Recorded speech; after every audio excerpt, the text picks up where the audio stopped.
Okay, magandang hapon mga katropa. Andito tayo ngayon sa itikan natin. Meron tayong dalang cable tie kasi yung matatandang itik natin, lalagyan natin sa paa para may tanda tayo. Tapos papakita ko sa inyo yung mga naunang napisa at saka yung mga nandito sa kulungan natin.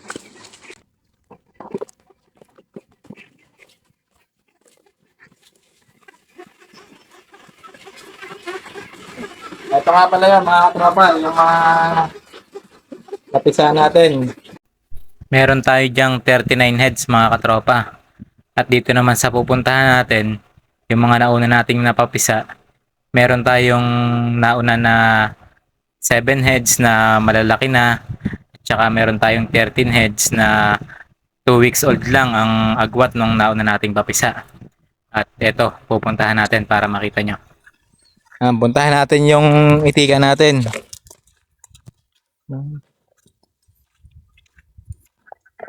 Ito yung mga tanim nating okra. Yan, ito sila.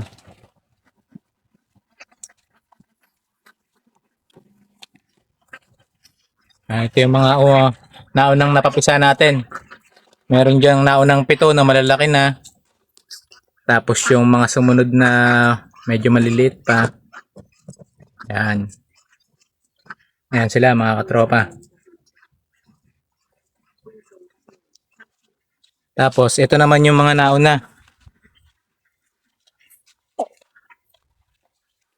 Yung mga pinagkukunan natin ng itlog. Yan. Ayun sila mga katropa.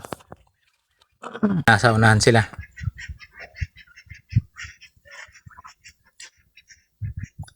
Yan, yan yung malalaking itik natin. Mga 14 heads na babae. Tsaka 2 lalaki ang magkakasama na yan. Yan. Lalagyan natin ng cable tie sa paa para malaman natin na sila yung mga unang batch na matatanda na. Okay mga katropa, dito na tayo sa kulungan ng itik natin. Lalagyan natin ng cable tie sa paa yung matatandang itik para pagka sa ganun, nahaluan na ng mga panibagong itik natin, madali nating malaman kung alin yung matanda na. Let's go!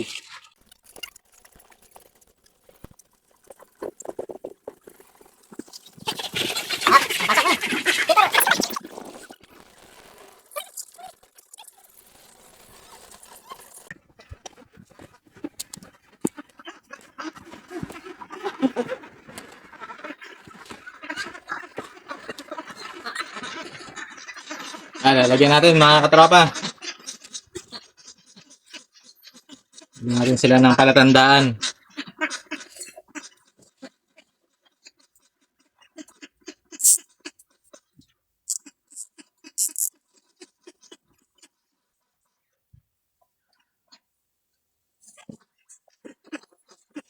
Medyo luwagan lang natin ng konti para hindi sila mahirapan.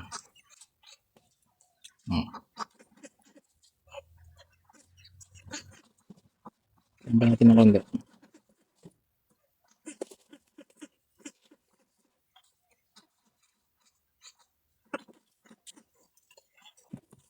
Ay, ito sila mga katropa. Meron tayong 14 heads na babae. Ito, babae ito. Okay, kung naririnig yung boses nila, medyo pause sila, yun ang babae.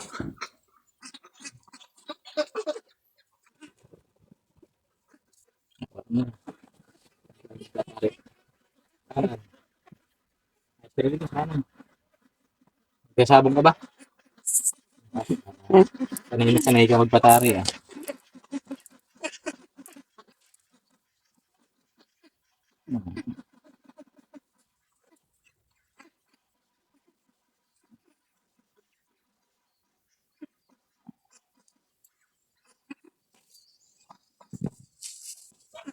Bitaw mo na. Pagbitaw, yan. Masa. Masyadong kago natin. Ito na. Dali. Magaling bata mahuli. Daling ni katropa.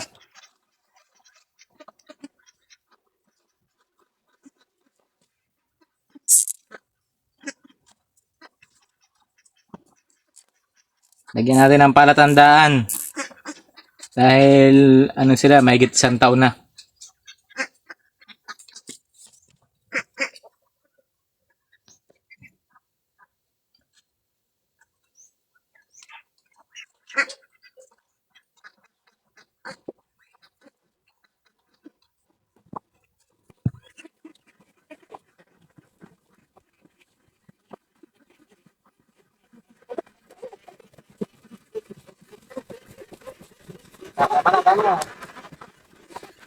Patawarin mo yung iba mo, patawarin mo yung iba. Patawarin mo yung iba, huwag ka na. Paano yun, Brian?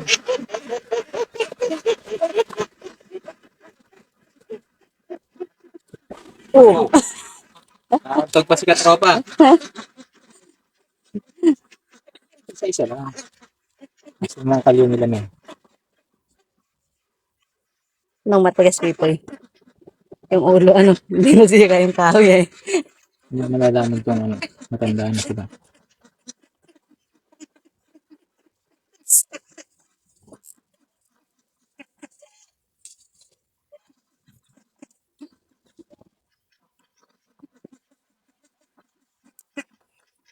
Naggulo na nga. Babae din to, mga katropa.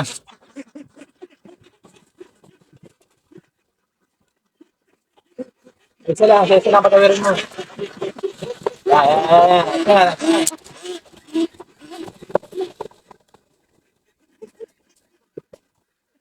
Ang malak na din pala yun doon. Pamukha na nga, malapit na. Di pwede mo na itong ilipat. Dito Lagyan ang bahog mo. Ayun nga lang.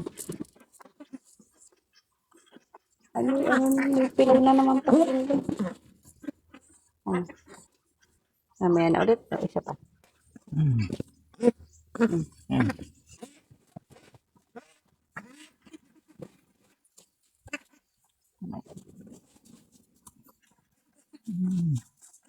Dito malalaman mga katropa kung matanda na. Yan. Malalaman yan sa tapak nila kung makapal na ang kalyo. Kapag medyo makapal na yung kalyo nila, ibig sabihin medyo may edad na yung itik natin mga katropa. Kaya dyan nyo titingnan kung nakabili man kayo ng itik, titingnan nyo sa paa nila. Babae din to. Pok, pok.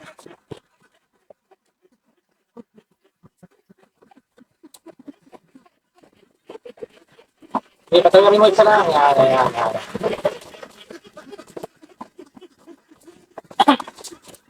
Sa ulo ang hawak, sa lig.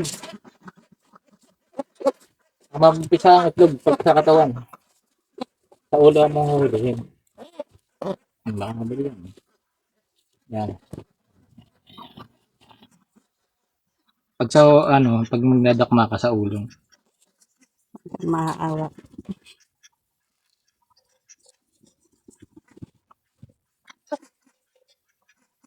Sa manok ay katawan na yan, Pipoy.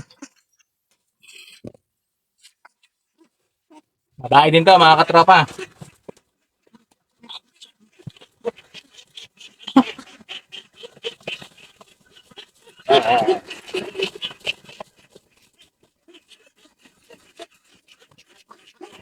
Yan, lalaki yan.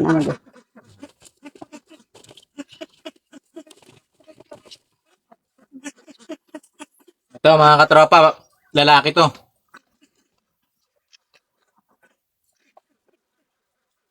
Kaya anong boy ko yan? May 2 kilo mahigit yan. Ay, ikaw ba namang sagana sa kain may kasama ng babae ay.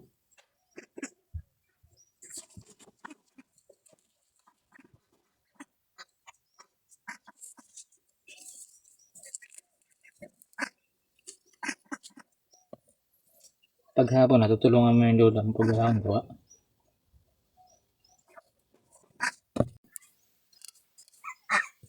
Pag may lalaki dyan, naalipasan mo na doon sa labas. Ay, di, mawawalan ka naman ng lalaki dyan. Saan? Sa batch na yan. Lalaki dito, lalaki.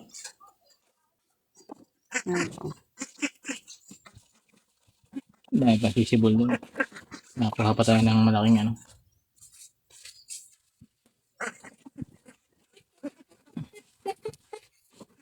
Ito, lalaki to mga katropa.